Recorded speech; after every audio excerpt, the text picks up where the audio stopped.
Ramogi wadhi nyime gi weche manyien. Koro wadhi ane nyaka e gwenge ma Nyando e kaunti ma Kisumu. Piny owacho chwalo chenro mar siro jodak moko ma Nyando ma osebedo kakalo e midhiero mopogore opogore kaluwore kod koth ma samoro ywayo cham kendo ketho puothegi kanyakla kod udi. Jagoro mongirore Migago mochung' ne weche mag chiwo sir ne joma ng'awo ni e gwengego ma Wawidhi kama onono e chal mar jodak makono. Wadani mondo watudre kod jafwambo marwa Adhiambo manyaka gie sani nitiere kono nyakwa Ramogi mondo mi wang'i ane ni to gin ang'o gini ma nyaka kawuono ni Migago mochung' ne weche mag chiwo sir ne joma ng'awo wacho. Ka wanyalo paro ni gwenge ma Nyando osebedo achiel kuom gwenge ma oganda ywak kata seche moko bedo gi midhiero mar pi oula muomo kendo iwero utegi kendo bende kelo lal mar mwandu kod puothe bende samoro yudo ka kethore e kinde ma koth ma kamano ochwe. Kinde ni ma bende geno nitie ni koth nyalo biro chwe dweche kata ndalo ma biro nyime ka.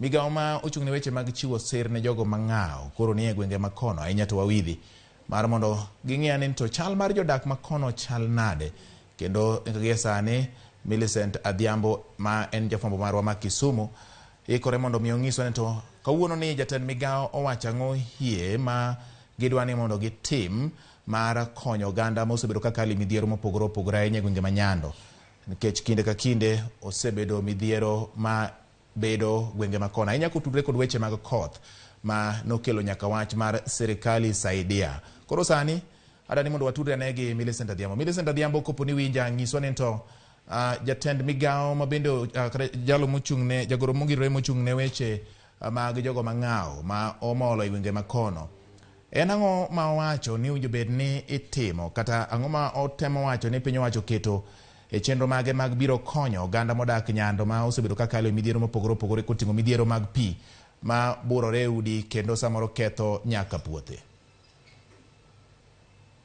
Erokamano ahinya George Bati. Achiel kachiel kwawuok e gweng' ma Kadika kuma bende e gweng'ni endi en achiel kuom kuondego eko mane oyangi kendo yiere oganda manitiego kotenore kod chenro ma bende piny owacho ochako kokalo kuom Migago ma bende deo wang' oganda ma yuto ni piny kata ma chandore kata mang'awo kaachiel kod jogo ma ikgi oniang'. Ka wan gi jatend Migago mongirore no kaendi mondo mi adwa ni olernwa ni to chenro mane gichako ni ang'o miyo nige chake e thuolo ni, to gisani ma bende wang'e ni kech ogo tache Kenya, ang'o miyo sani ema gichake. Ka ok aketho seche abro dhi achiel kachiel ire mondo mi olenwa wach makamano, to kapok adhire bende abro kawo thuolo ni mar siemo ni to kata kama wantie ni nitiere tiegruok moko osedhi nyime kwang'iyo bathe kanyo, nitiere ohala ma bende nosetiego oganda moko ma bende ne onge yuto mosechako mana kaka inyang'iyo kanyo nitiere ohand mchele, ohand mariewa, alode ni kanyo, wantie nyaka gi fulu ma bende oganda mang'eny ong'eyo ni wiu, wan go mena, wan go kepni obende ochwe maber mokadho.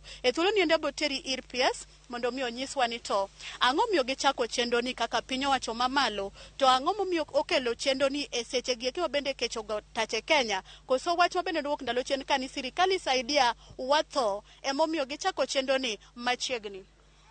Welcome, Mr. PS.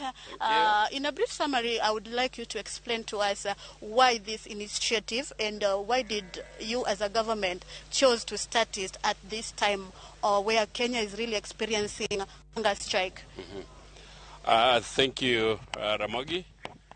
My name is Motari Joseph. I'm the Principal Secretary for Social Protection and Senior Citizen Affairs.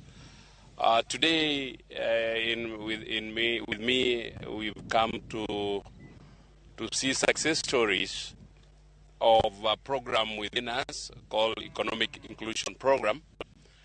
This is a program that is both government and World Bank. We are here today to check on the groups that give some money as a grant for them to grow it into success story business. And as you can see, and as you rightly put it, these particular groups have grown from the vulnerable state that they were in, and we carried hand in hand with our bottom-up economic plan whereby we are looking at the very vulnerable. The stories that I've heard from the business people or the beneficiaries of this program is that they are really doing well. And a case I have heard is a young man in the group and a lady and an older man who have engaged into this business, and we gave them only 20,000. They have grown this money, and to a certain amount they're able to keep chicken, for example, buy and sell.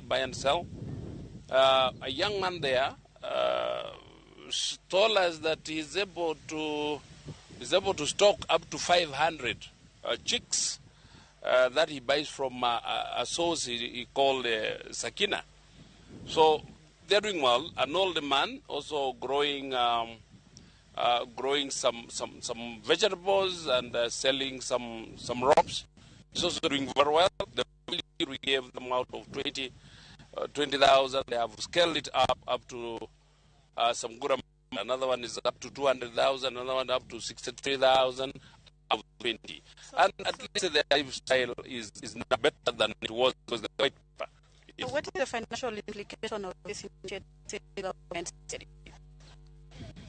It is really good because when we started it, these people did not put money on the table at all. So the financial implication here is that we wanted to touch the lives of these people, of the poor, and that is the department, social protection. We are looking into the very, very poor who did not have any meal on the table. They are also taking their children to schools. The case study we've had here is that one is a widow, for example.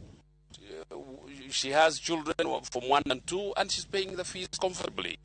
Another one is a widower, and is taking the son to secondary school and is in Form 4. The mzee is paying very well, and is also able to feed for himself. So there's quite a lot of value to this village here with the money that we've given them. So what is the way forward after the piloting? I understand that there are some counties. We have 47 counties in Kenya, and you only chose a few. So what is the way forward after that, after the piloting of these counties? Will you people continue with the initiative, or it will stop at that point? Of course, this has really been a success story. And once something is successful, you scale it up into a program. So we are only doing 5 counties. Is it 5? 5 counties, yes. And our target has been 7,500 beneficiaries. Now we are checking on the success stories that we see, and then we scale up the program into the Kenya, into the whole of the Republic of Kenya in the 47 counties. Thank you so much. Mana kaune kon maka juanga broteri ira chel kuoma jogo manoyier mabende notelo ne jogo mondo mi otieg jogo manoyangi ni jogo mong'aw mondo chak timo gimoro manyalo loko ngimagi. Machiegni kichako na gi nyingi bro mana nyisa ni to nyingi ng'awa to e chendo ni endi usetiego ji adi Nyando as a whole, to chendo ni osekonyo e yo machalo nade gi kwayo ma in godo ne PS. Erokamano ahinya. Nyinga Judith Atino Dingo, ane mentor makadika village ka, emogwedhi VSLA.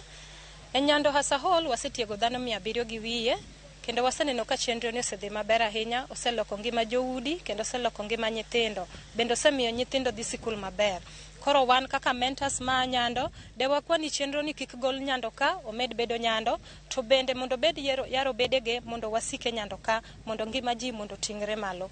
Pero kamana enya katieko angna wuoko di bange getho ni nikech weche med molo e mesawa mar weche mar Ramogi TV abro duoko ne George Bati mondo med keyo ne jopiny kata joneno weche mamedo tucho ka bange no to angna dhi nyime kod penjo kendo wuoyo gi jogo achiel kuom jogo mabende osetiegi mondo miwa kaka gisebedo gethulo ni endi George Bati abedo kuom mondo dhi nyime kod weche manyien kan beda bedo go touch ka endi mondo kel mago mamedo tucho kai George Bati. Erokamano Nyamili Center Dhiambo kuom report no ka achiel kod twak ma winjo kowuok kuom moko kuom jodak to kod jatelo man jagoro mongirore Migago mochung' ne weche mag siro joma ng'awo. Ibiro medo losonwa gi mondo kango chopo seche mag weche manyien mamoko godhiambo. Koro ang' ne nyakwara Ramogi yude yor adimba kendo yo makare. Nyakwara Ramogi ka wadhi nyime ni apisas mochung' ne bunge ma Abadeas Masai ma